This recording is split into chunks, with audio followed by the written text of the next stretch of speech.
नमस्कार दोस्तों। हिंदू धर्म में तुलसी के पौधे को सबसे पवित्र पौधों में से एक माना जाता है। हिंदू घर का शायद ही ऐसा कोई आंगन होगा जहां तुलसी का पौधा देखने को ना मिलता हो। धार्मिक ग्रंथों के अनुसार तुलसी को देवी लक्ष्मी का स्वरूप माना गया है। यही कारण है कि तुलसी को घर घर में पूजा जाता है। दोस्तों, हर साल कार्तिक शुक्ल पक्ष की द्वादशी के दिन माता तुलसी के साथ शालिग्राम जी के विवाह का आयोजन किया जाता है। तुलसी विवाह का यह आयोजन विवाहित स्त्रियों द्वारा पति और परिवार की सुख समृद्धि के लिए किया जाता है। हालांकि जो महिलाएं अच्छे वर से विवाह की इच्छुक हैं, वे भी तुलसी विवाह की इस रस्म को कर सकती हैं। तुलसी विवाह से एक दिन पूर्व भगवान विष्णु 4 मास की योग निद्रा से जागते हैं, जिसके बाद सभी मंगल कार्यों की शुरुआत हो जाती है और इन्हीं में से एक तुलसी विवाह का आयोजन भी है। दोस्तों, हर साल बहुत से लोग कार्तिक शुक्ल एकादशी के दिन तुलसी विवाह का आयोजन करते हैं, तो वहीं कई लोग कार्तिक शुक्ल द्वादशी के दिन भी तुलसी विवाह संपन्न करते हैं। इस साल 5 नवंबर 2022 के दिन तुलसी विवाह का आयोजन किया जाएगा। दोस्तों, इस साल कार्तिक द्वादशी तिथि 5 नवंबर दिन शनिवार को पड़ रही है। ऐसे में द्वादशी तिथि का शुभारंभ 5 नवंबर को शाम 6:08 से हो रहा है।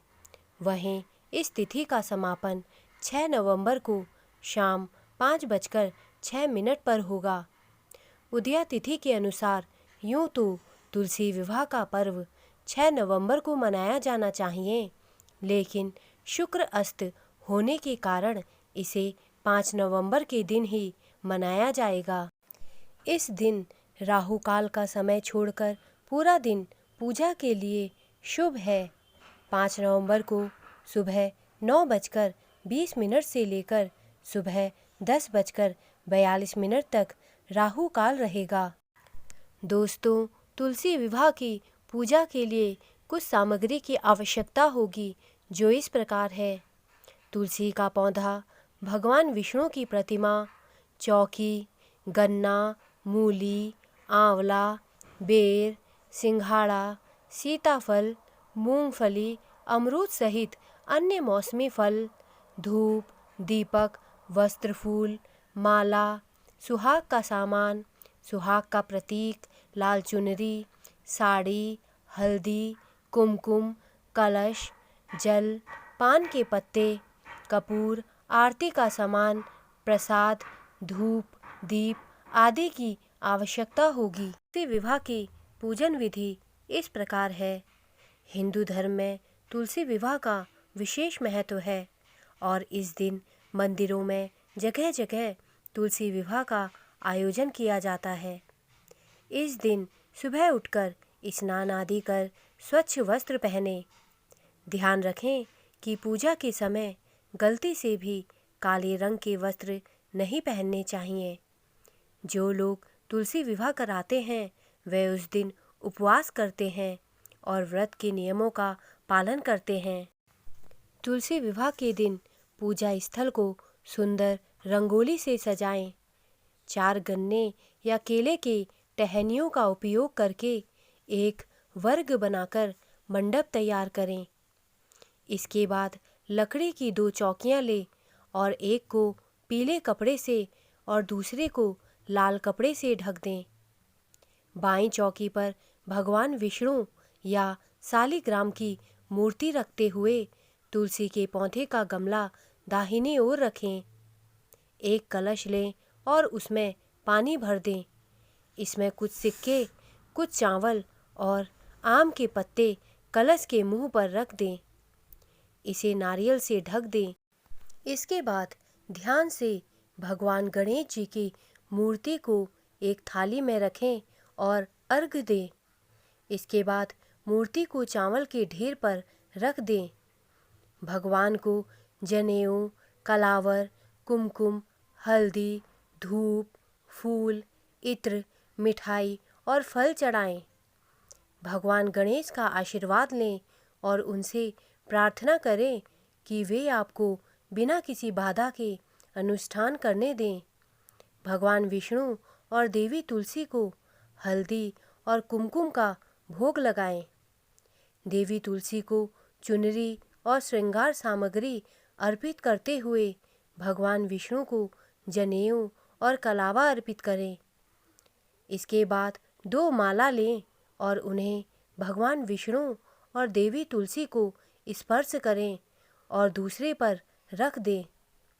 इस औपचारिक विवाह में वरमाला का समारोह करते हुए तुलसी माता को शगुन का भोग लगाएं।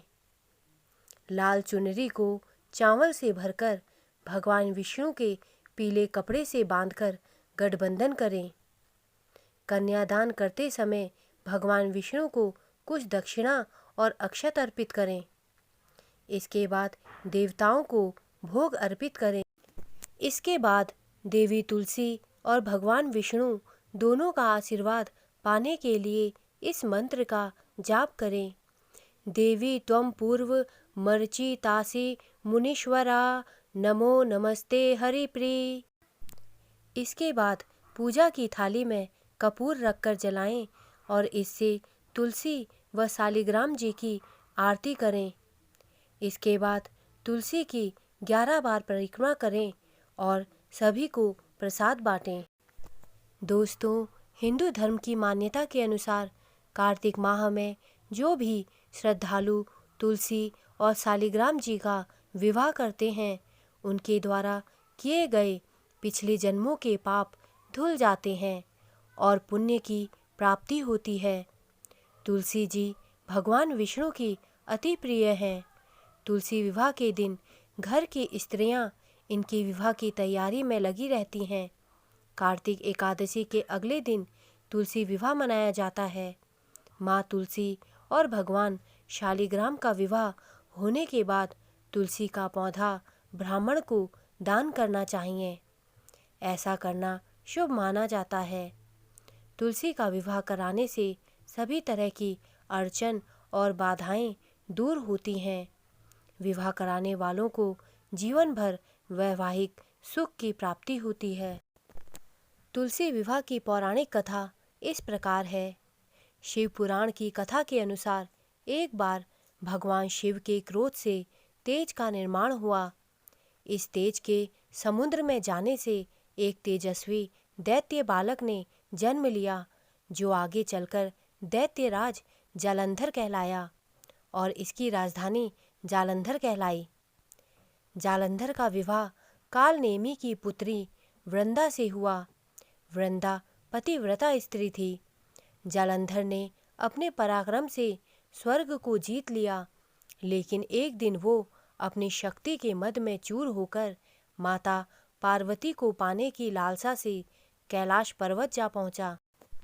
इससे क्रुद्ध होकर भगवान शंकर ने उसका वध करने का प्रयास किया, लेकिन भगवान शिव का ही पुत्र होने के कारण वो शिव के समान ही बलशाली था और उसके साथ वृंदा के पतिव्रत की शक्ति भी थी, जिस कारण भगवान शिव भी उसका वध नहीं कर पा रहे थे।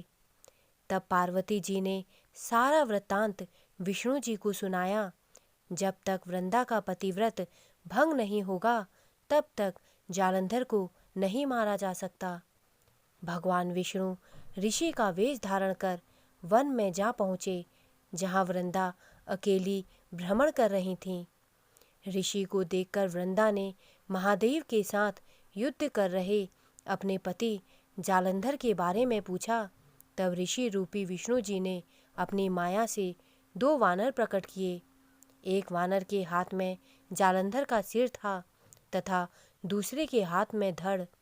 अपने पति की यह दशा देखकर वृंदा मूर्छित हो गई। होश में आने पर उसने ऋषि से अपने पति को जीवित करने की विनती की। भगवान विष्णु ने अपनी माया से पुनः जालंधर का सिर धड़ से जोड़ दिया और साथ ही स्वयं भी उसके शरीर में प्रवेश कर गए। वृंदा को इस छल का जरा भी आभास ना हुआ।